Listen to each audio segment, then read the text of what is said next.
pronto a través de las redes sociales uno descubre un mundo de personas que trabajan para el bien de otros. Este fue el caso que hace muy poco, 10 de abril, fue el día de concientización sobre el síndrome de West.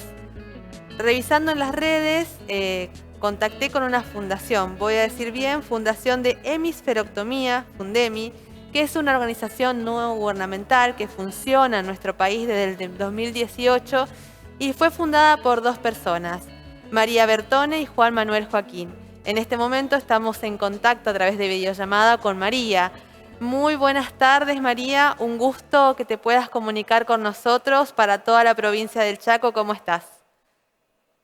Hola Eliana, el gusto es mío, la verdad que es un honor que ustedes nos hayan invitado hoy a charlar un ratito sobre el síndrome de West y sobre mi histerectomía, así que el placer es mío. Bueno, para empezar, consultarte primero que nos cuentes un poco qué es Fundemi para que la gente conozca y después introducirnos en lo que es el síndrome de West. Bueno, la Fundación de mi Histerectomía es, como bien dijiste, una organización sin fines de lucro, con trabajo voluntario, que nos dedicamos a acompañar familias cuyos hijos en general tienen que atravesar esta cirugía, que es la hemisferectomía, para parar epilepsias de muy difícil control farmacológico. Para decirlo más sencillo, el 70% de las epilepsias se controlan con medicación, pero hay un 30% que los fármacos antiepilépticos no son eficaces para el control de crisis. Entonces, en esos casos, algunos en epilepsias muy complejas y que son refractarias, pueden ser candidatos a cirugía de epilepsia. La hemisferectomía, que es esta palabra tan difícil de pronunciar, es la desconexión o la remoción de todo un hemisferio cerebral para parar crisis, sobre todo en la niñez, que tienen un alto impacto en el desarrollo.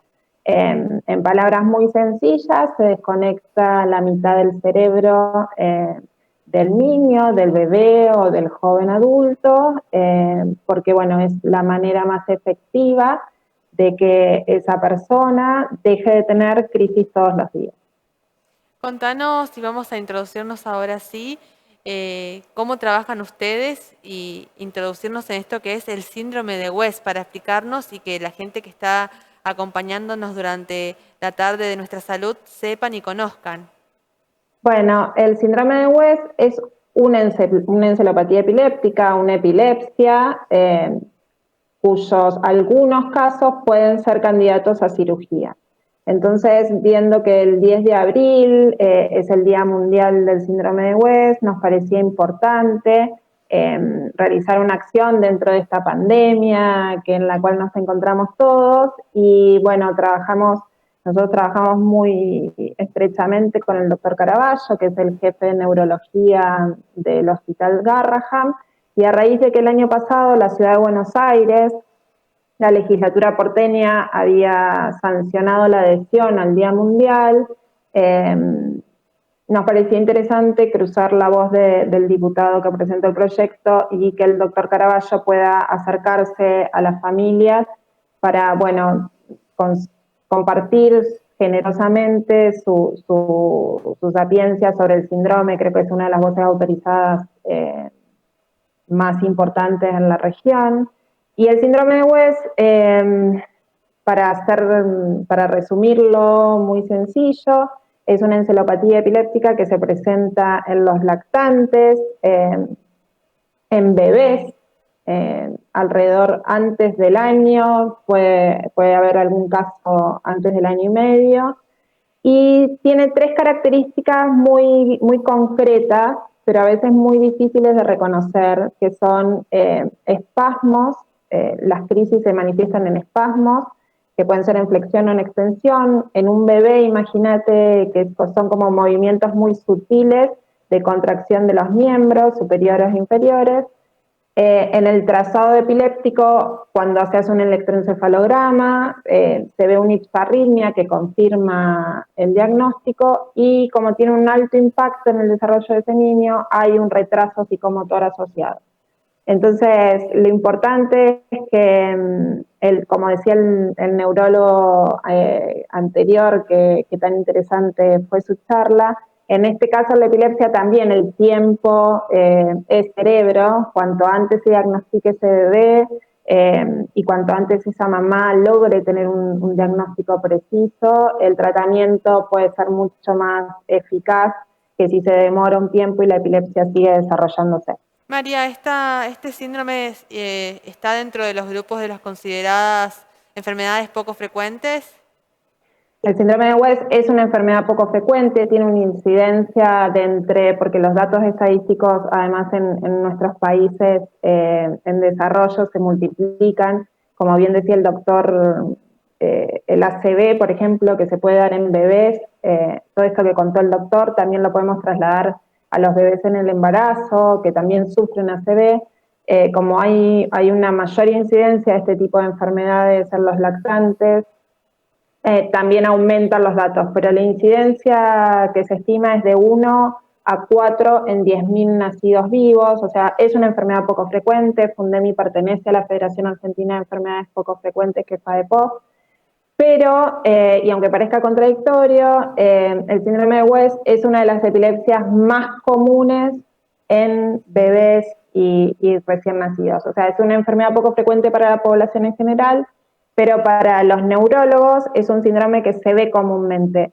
El tema es que muchas veces estos signos, estos espasmos que nosotros decíamos, se confunden con reflejos de moro o problemas de deglución o problemas de reflujo. Entonces muchas veces las mamás insisten en que hay algo que no está bien, pero bueno, el pediatra cree que no es nada o que es una mamá que está muy preocupada, o el neurólogo quizás no logra hacerle un electro rápidamente. Entonces, insistir, y este es un concepto que a mí me gustaría dejarles a todos, a riesgo de preocupar por demás, pero es importante que lo sepamos, que si una mamá nota que algo no está bien con su hijo, insista hasta que logre tener una evaluación con un neurólogo pediátrico experto en el tema, digamos.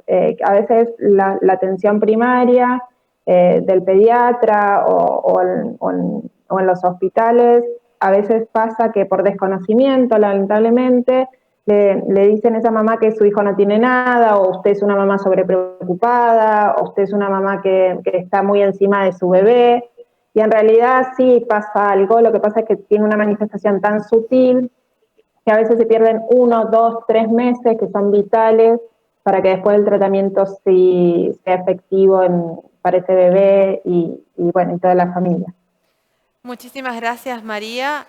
Excelente todo lo que nos estuviste informando, pero sobre todo, bueno, queda la invitación abierta para seguir hablando de todo lo que hace la Fundación, pero antes de despedirte me gustaría consultarte a dónde pueden consultar, cómo pueden contactarse con ustedes.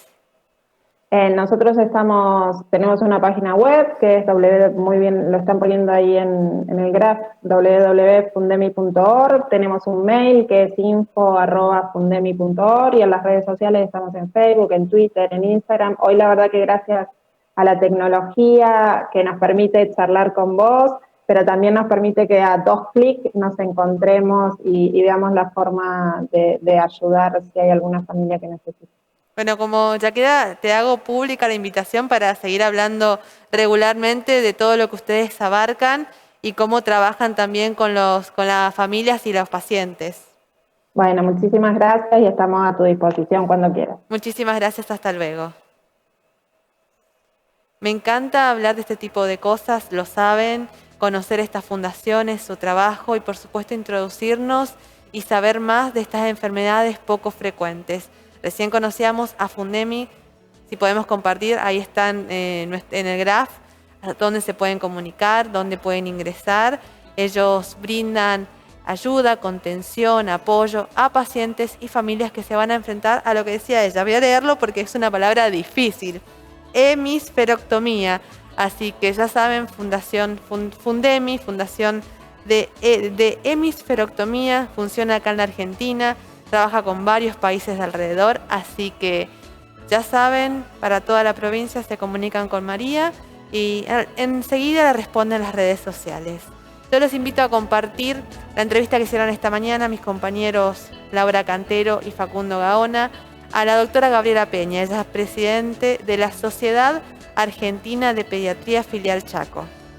Nosotros estamos muy satisfechos porque vemos un alto cumplimiento de los protocolos. Con los niños, dependiendo de las edades, cuando son más pequeños, por ahí pueden surgir algunas situaciones, pero en general el cumplimiento es factible y a un mes, digamos, del inicio de las clases, no se han detectado grandes focos de infección como de origen en las escuelas. En la mayoría de los casos fueron demostrados que el contagio viene o desde la familia o del exterior que fue traído a la escuela.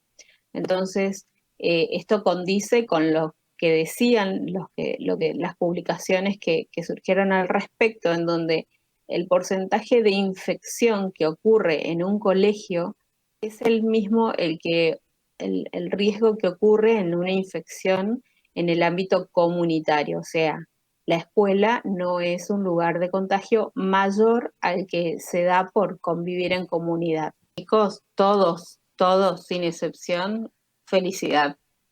Una gran felicidad por encontrarse con el docente o con sus compañeros. Había mucha ansiedad días previos para que llegue el día y realmente con mucha ilusión y muy contentos pudieron asistir. La salud es un concepto amplio y que más allá de lo físico tiene que abarcar lo psíquico y lo social.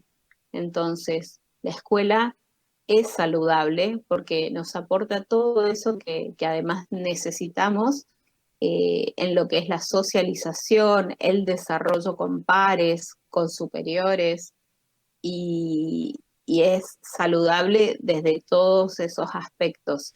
Incluso, si bien no es mucha la carga horaria de actividad física, digamos, en los establecimientos escolares, a veces es la única vez en la semana que los niños hacen actividad física. Entonces tenemos por lo físico, por lo emocional que implica y por lo social, todo eso ayuda a mejorar, a sostener nuestro sistema de salud más saludable. La carga viral en los niños es mucho más baja que en el adulto. Por otro lado, hay que contemplar de que si un niño tuviera síntomas y fuera portador de COVID, bueno, es más transmisor a que si no lo tiene, si no tuviera síntomas. Y por otro lado, en un contexto escolar en donde docentes tienen medidas de protección, niños medidas de protección como barbijo, distanciamiento, lavado de manos o la utilización del alcohol y el gel, realmente uno disminuye mucho la infección. La Sociedad Argentina de Pediatría junto a UNICEF hace menos de una hora han hecho una publicación, un documento que se los voy a leer a continuación. Voy a ponerme el anteojos, ya los años no vienen solos. Desde el comienzo del aislamiento social y la suspensión de las clases presenciales establecidas como consecuencia de la pandemia COVID-19, la Sociedad Argentina de Pediatría y UNICEF monitoreamos con preocupación el impacto en niñas, niños y adolescentes. La escuela es indispensable para su desarrollo y bienestar, para la adquisición de conocimientos y el fortalecimiento de aspectos psíquicos y sociales. Su ausencia genera graves consecuencias para su salud, tanto emocional como física. La escuela además constituye un sitio seguro mientras sus padres, madres y cuidadores trabajan contribuyendo así a la actividad económica de la sociedad. Es una herramienta de equidad social indispensable particularmente en los grupos sociales más vulnerables. La Convención sobre los Derechos de Niñas, Niños y Adolescentes fue ratificada por Argentina, otorgándole rango constitucional. En ella, los Estados partes reconocen el derecho de niñas, niños y adolescentes a la educación y que la misma se pueda ejercer progresivamente en condiciones de igualdad de oportunidades. Existe consenso internacional que aún en estado de pandemia, crisis o catástrofes, el marco legal está dado por los derechos humanos. La educación es un derecho humano fundamental que tiene como finalidad garantizar una educación de calidad para todos los niños, niñas y adolescentes del país. La plena vigencia de los derechos de los niños, niñas y adolescentes es un compromiso de toda la sociedad y debe estar permanentemente presente en la agenda de las decisiones políticas y sociales. La situación de encierro, la falta de interacción social, la pérdida del trabajo y la incertidumbre general que ha originado esta pandemia es un ambiente propicio para aumentar el estrés y las situaciones de violencia. A ello debemos sumarle las inequidades sociales puestas en evidencia por la pandemia, que se han recrudecido y aumentan el abismo educativo entre quienes acceden al uso de la tecnología y quienes carecen de la misma. La escuela, por definición, es un ámbito donde estas disparidades sociales se pueden compensar.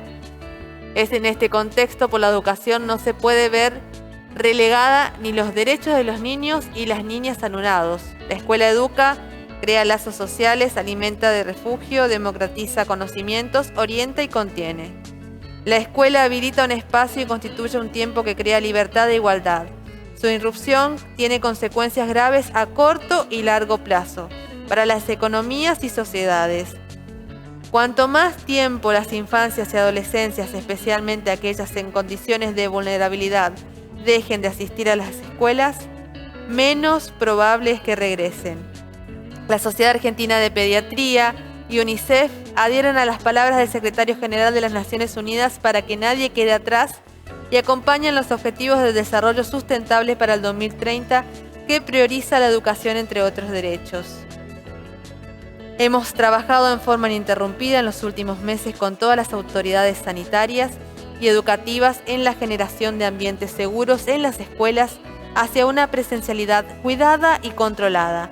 A través de la implementación de producción específica, los resultados de seguridad escolar hasta el momento han sido muy satisfactorios y los niños, las niñas y adolescentes han abrazado con esperanza y responsabilidad esta nueva instancia educativa, viéndose ahora privados de la misma en determinadas jurisdicciones del país. La escuela es un lugar seguro y trabajar con niños y niñas no es un factor de riesgo. La responsabilidad de que continúe así recae en los adultos responsables del cumplimiento de los protocolos elaborados en la construcción y aplicación de las medidas sociales necesarias para sostener la presencialidad, tanto en las escuelas como en las familias. Es por ello que la Sociedad Argentina de Pediatría y UNICEF instan a las autoridades a que esta decisión de no presencialidad escolar, por las razones epidemiológicas de público conocimiento, sea durante el menor tiempo y lo más sectorizado posible. Comisión Directiva, Sociedad Argentina de Pediatría, UNICEF Argentina.